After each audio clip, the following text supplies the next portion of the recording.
My wife vanished with her lover, abandoning me and our 5 kids for 19 years. Now, she came back crying and begged. But my answer left her speechless. My name is Julia. I am 32. Until 2 months ago, I thought I had everything figured out. I ran a luxury handbag atelier in Boston's Back Bay called Meridian & Company, not the kind of place you stumble into. My clients came by appointment only, with a minimum purchase of $15,000. I am talking about women who lunch at Le Polier and have houses on both sides of the Cape, the kind who appreciate that each bag takes 3 months because I personally sourced the leather from a specific tannery in Florence. I was engaged to Jason. God, even typing his name feels different now. He was 34, a private equity associate at one of those firms that don't advertise because if you need to ask, you can't afford them. We had been together 3 years. He was everything I thought I needed, stable where I was chaotic, methodical where I was impulsive. When other guys would lose their minds about me working until 2 a.m. or forgetting dinner plans, Jason would just show up at my workshop with Thai food and help me organize leather samples. Our wedding was set for October at my family's Nantucket estate, 200 guests, $250,000 budget. Yes, I know how that sounds now. Jason handled most of the planning because September was my busy season. He had spreadsheets for everything, color-coded and cross-referenced. I should have been grateful, I should have been a lot of things. But 3 weeks before the wedding, I met Dean at a gallery opening in the South End.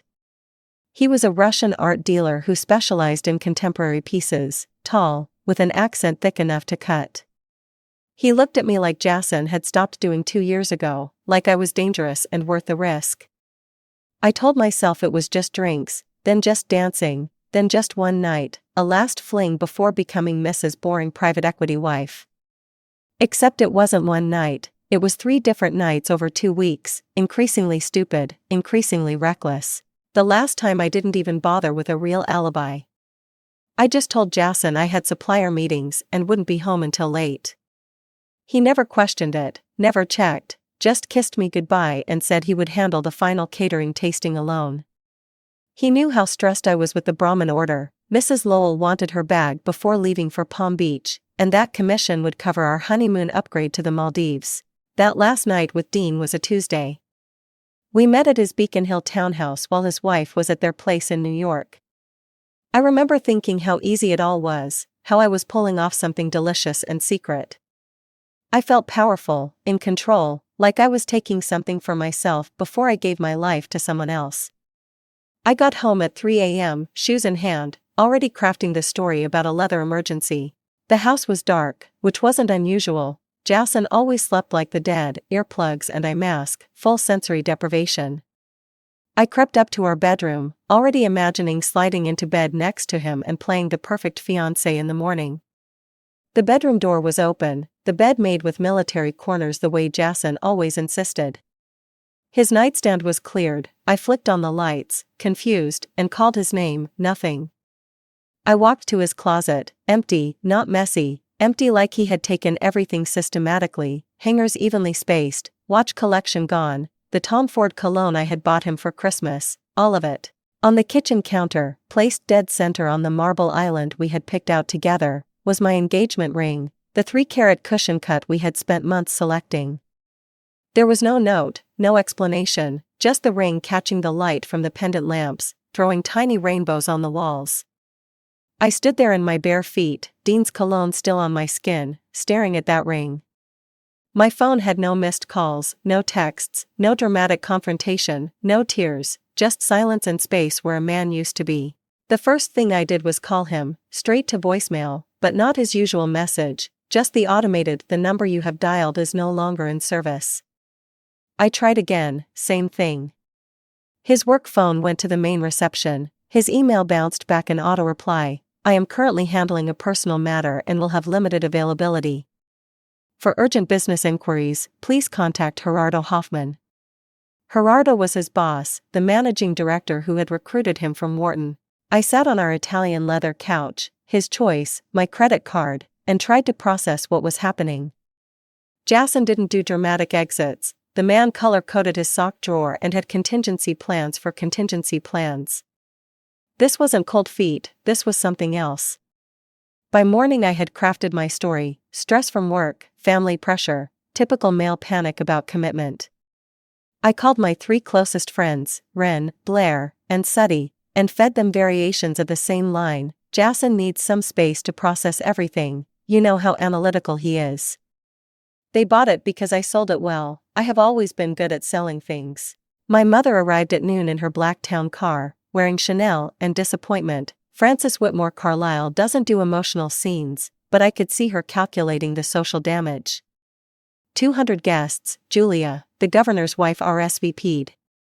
He'll be back, I said, pouring myself wine at 12:30 p.m. He just needs time to process. Process what exactly? The magnitude of it all, you know, men. She studied me with those sharp blue eyes that had spotted bullshit in 3 generations of Boston society, but she wanted to believe the lie as much as I did. A runaway groom was better than whatever truth might be underneath. The venue called that afternoon: "Very sorry, Miss Carlyle, but Mr. Ma has cancelled the entire event." Yes, he forfeited the deposits, yes, all $60,000. No, he didn't give a reason. I threw myself into work, posted on Instagram about exciting new designs coming soon, and sometimes the universe redirects us, booked meetings with 2 new clients, lunched at Mistral with Antonia, my business partner, pretending everything was exactly as planned. I even went to SoulCycle, sweating out my confusion next to women who had no idea my life was imploding in slow motion. But the nights were different. I drove past his office building looking for his Audi in the garage and checked his LinkedIn obsessively. No updates, but he was viewing profiles. He was out there somewhere, choosing to be anywhere but with me. 2 weeks passed, and I almost convinced myself I had won. He had left quietly without making a scene, no public humiliation, no confrontation about Dean. Maybe he didn't even know, maybe this was about something else entirely. I could control this narrative. Then the email arrived at 11 p.m. on a Thursday. Subject line: Notice of Account Restructuring, Meridian and Company. I almost deleted it as spam, but the sender was our business bank and the account number was correct. I opened it with the kind of dread you feel when you already know something is wrong but your brain hasn't caught up yet. Dear Miss Carlyle, this notice confirms the recent changes to your business account structure as requested by authorized signatory. The word authorized signatory swam in front of me. I pulled up our account online. Everything looked normal at first glance: same balance, same pending transactions. But when I clicked on account details, there it was: Joint Signing Authority, Jason Ma. My stomach dropped through the floor. During the wedding planning chaos, when I was flying to Florence for leather suppliers and he was handling venue contracts, I had signed papers, lots of papers. He had presented them so logically, just in case something happens while you're traveling and for emergency access if needed. I had signed them between tastings, during fittings, while half drunk on champagne and fully drunk on being wanted. I had given him access to everything because I trusted him, and, more importantly, because I couldn't be bothered with the details. I searched through my email for every document I had signed in the last 6 months: power of attorney for financial decisions, joint signatory on business accounts, secondary authorization on the commercial lease. My phone buzzed: another email from our corporate credit card company, account modification pending review. Then another, and another, each one formal, procedural, and absolutely terrifying. I pulled up my laptop and started checking everything: every account, every document, every single financial instrument I had carelessly handed him access to was being systematically restructured. Not stolen, that would have been simpler, something I could fight. This was surgical. The business checking account showed a freeze pending signature verification. Our merchant services account, the one that processed customer credit cards, suddenly required dual authorization for any transaction over $5,000. The corporate Amex I had been using for everything from leather supplies to lunch was suspended pending review of authorized users. I called the bank at midnight. The poor customer service rep couldn't help. All changes were initiated by a valid account holder with proper documentation. Everything would need to be resolved in person with original paperwork during business hours. But I'm the primary account holder, I said, trying not to sound as desperate as I felt. Yes, ma'am, but Mr. Ma is listed as joint signatory with full authority. These changes are within his rights. By morning the real hits started landing. Our commercial lease, the one for my beautiful atelier space on Newberry Street, notice of non-renewal. Turns out Jason had been the guarantor because my credit was maxed when we signed 3 years ago. The landlord was very sorry, but without Mr. Ma's continued guarantee they would need the space vacated by the end of the year. Then came the client calls, my biggest accounts, the ones worth half my annual revenue, all received formal notices that contracts were under review due to structural changes at Meridian and Company. Professional, vague, and absolutely devastating to confidence. Mrs. Lowell called personally, wondering if her Palm Beach bag would still be ready. Of course, I lied, even as my credit card got declined trying to order her specific leather from Florence. I drove to my lawyer's office without an appointment.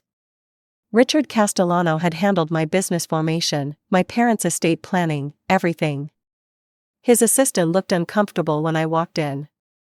Mr. Castellano is in a meeting. I'll wait. He's actually in meetings all day, but he asked me to give you this. She handed me an envelope. Inside was a formal letter stating that Jason had already provided full documentation of all financial authorizations along with a timeline of every signature I had provided. Richard couldn't represent me in any potential dispute due to conflict of interest. He had drawn up the original papers. I sat in my car in the parking garage, finally understanding the scope of it. This wasn't rage or revenge, this was architecture. He had built this trap while I was sneaking around with Dean, thinking I was so clever. Antonia called while I was driving home, wire vendors calling her about frozen payments, the Milan supplier saying our wire didn't go through. Technical glitch, I'm handling it, Julia. I've got $40,000 of my own money in this business, don't bullshit me. I said I'm handling it, but I wasn't. Every move I tried to make required his signature now. Every attempt to restore single authority needed documentation I had never kept because who keeps receipts on trust? I tried calling his friends, radio silence. His cousin in Providence who had promised to do the menu for our wedding sent me to voicemail.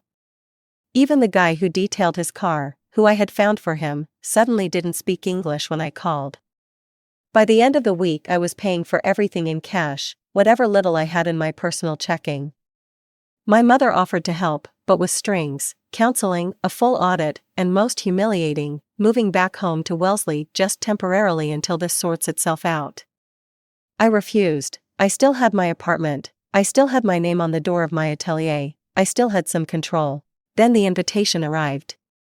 It came through my own assistant's email, tasteful digital design, our company logo, addressing me as a valued guest. Meridian and Company cordially invites you to a celebration of new beginnings. The Taj Hotel Ballroom Suite, October 15th, 7 p.m. October 15th, what would have been our wedding day. The invitation I definitely hadn't sent, for a party I definitely hadn't planned, at a venue I had booked months ago for our reception after party, using my own assistant from my own company email system that I was now locked out of.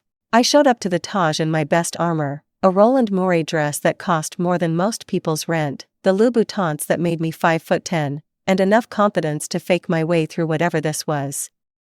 The ballroom was exactly as I had specified months ago, warm lighting, white orchids, the good champagne. About 50 of Boston's elite were already mingling when I walked in. My assistant, Madison, rushed over, looking confused. Miss Carlyle, I thought you were already here. Mr. Ma said you were running late from a supplier meeting. My blood turned to ice. Jason was here. He had been here for an hour greeting guests.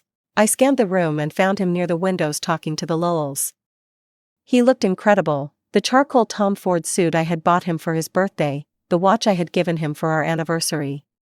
He was laughing at something Mr. Lowell said, completely at ease. He saw me and raised a champagne glass in a small salute. I crossed the room on legs that wanted to run. What the hell is this, Jason? He kissed my cheek like we were old friends. So glad you could make it to your own party. My party? Well, Meridian and Company's party, though I suppose the distinction is getting complicated. He turned to Mrs. Lowell. Julia was just telling me about the delays with your bag. Supply chain issues are brutal right now. Mrs. Lowell looked between us, sensing blood in the water but too well-bred to comment. Jason clinked his glass, the room quieted, my stomach dropped. Thank you all for coming tonight, he began, his voice carrying perfectly. As many of you know, Meridian & Company is going through some transitions. In the interest of transparency, something I've always valued, I wanted to address our stakeholders directly. Of course he had a presentation.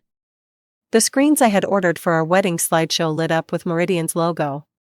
First, I want to announce that Julia's incredible talent will continue to be the creative heart of this company.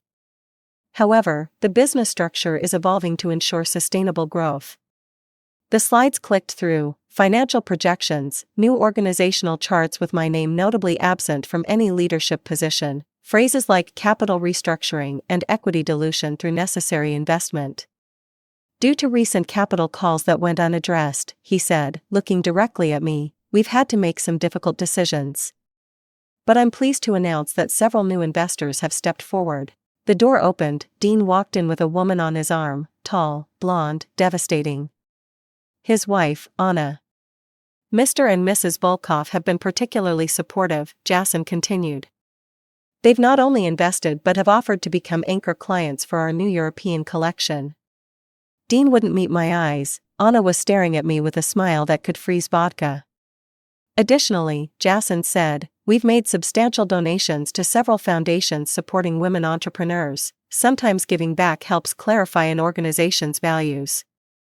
The slide showed donations made from company accounts, technically legal since he had signatory power, $50,000 to the Women's Business Alliance, $30,000 to a foundation for female artisans, all in Meridian's name, all reducing our cash reserves to almost nothing. Antonia was at the bar drinking heavily, she caught my eye and mouthed, we're fucked. Now, Jason said, walking toward me with an envelope, I have something for our founder. The room was watching, phones were discreetly recording, this was Boston, scandal was currency and everyone wanted to be rich tonight. He handed me the envelope with the same hands that used to braid my hair when I couldn't sleep. For you. I opened it because what else could I do? Inside was a single brass key and an address in Alston, not Back Bay, not Beacon Hill, where grad students lived in triple-deckers. A gift, he said loud enough for everyone to hear. 12 months paid.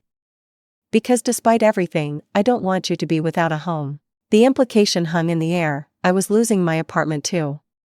Anna Volkov laughed, light and tinkling. How generous you are, Jason. Some men would not be so kind after such disappointments. The room was spinning, 50 of Boston's most influential people were watching me get publicly dismantled by the man I had thought was too boring to notice I had been sleeping around. I lasted another 10 minutes at that party, watching my life get carved up and served as appetizers to Boston's gossip circuit. Then I walked out, head high, knowing that by morning everyone would know. The text started before I reached my car, Ren, OMG, are you okay? Blair, call me immediately. Even my mother, come home now. I ignored them all and drove straight to Jason's office building. Security knew me, waved me through, his assistant wasn't at her desk at 9 p.m.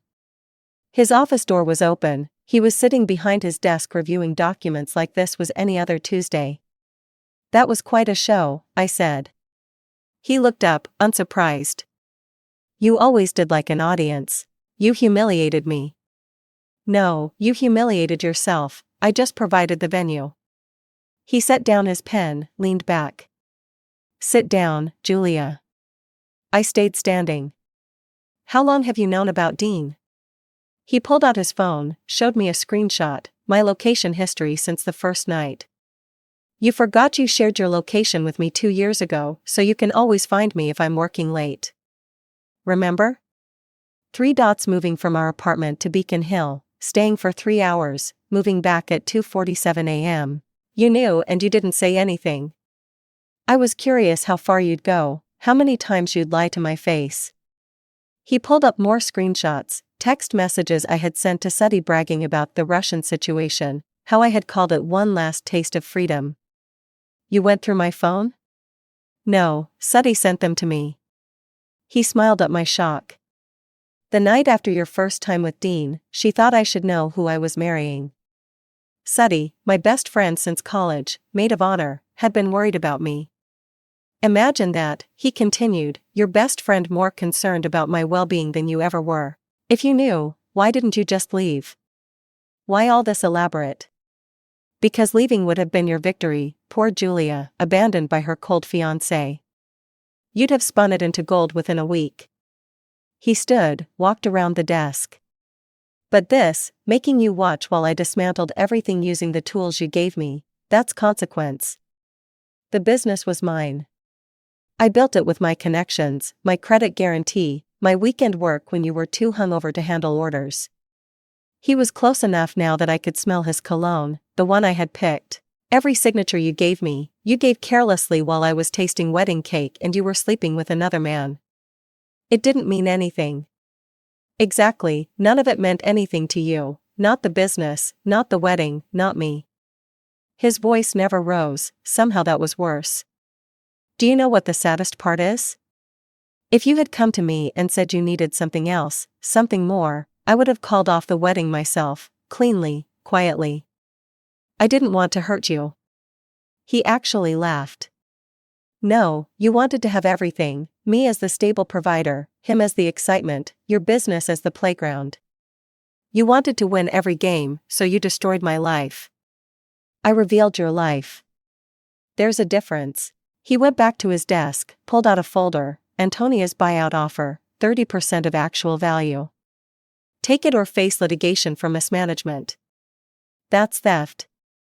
That's business, you'd know that if you had ever actually run one instead of playing dress-up CEO. I grabbed the folder, threw it back at him, papers scattered. I'll sue, I'll fight this. With what money? What lawyer? What reputation? He gathered the papers calmly. The studio in Alston is yours for a year. After that, you're on your own. You're enjoying this. No, I'm mourning. This is what my grief looks like, precise, thorough, and final. I turned to leave, then stopped. Was any of it real? Did you ever actually love me? I loved you completely. That's why this had to be complete too. 6 months later I was working as a senior designer for someone else, making a quarter of what I used to, when I saw the announcement in the Globe Society pages, Jas and Ma engaged to Perry Sharma, biotech CEO. The engagement photo showed them at some charity gala. Perry was everything I had pretended to be, MIT PhD, built her biotech company from nothing, made Forbes 30 under 30 without daddy's money or a connected boyfriend.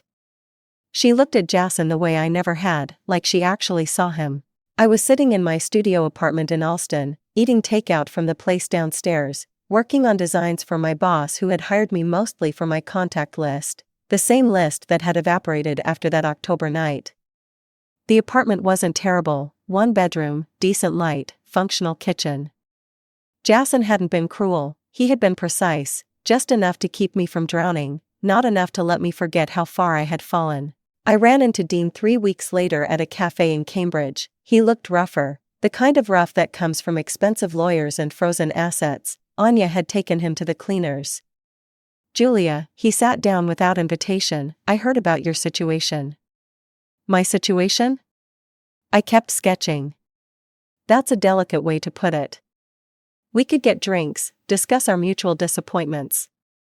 I looked at him then, really looked, the same eyes that had made me stupid, the same hands that had touched me while his wife trusted him to be somewhere else. He was exactly what I had been, a user looking for the next score. No, we were terrible people together. There's a difference. He left, I went back to my sketches, they were simpler now, clean lines, honest materials, nothing pretending to be what it wasn't. A week later a courier delivered a package, legal documents from Jason's lawyer, final dissolution of any remaining business connections, cut clean, no loose ends. But there was a personal envelope too, his handwriting on cream paper. Inside was my grandmother's engagement ring, not the one he had given me, but the 1920s Art Deco piece I had asked him to keep safe because I was always losing jewelry. His note was brief, this belongs to your family, not our history, J. I held that ring, remembering my grandmother who had built her own dress shop in the 40s when women weren't supposed to run businesses. She would have been disgusted by what I had become, not the affair, but the carelessness, the assumption that I could have everything without earning any of it.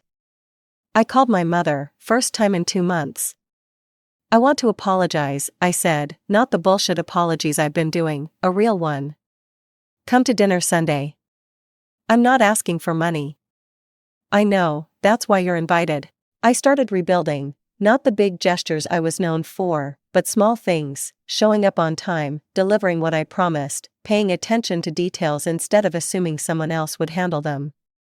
My boss noticed, gave me a small raise, then a bigger project.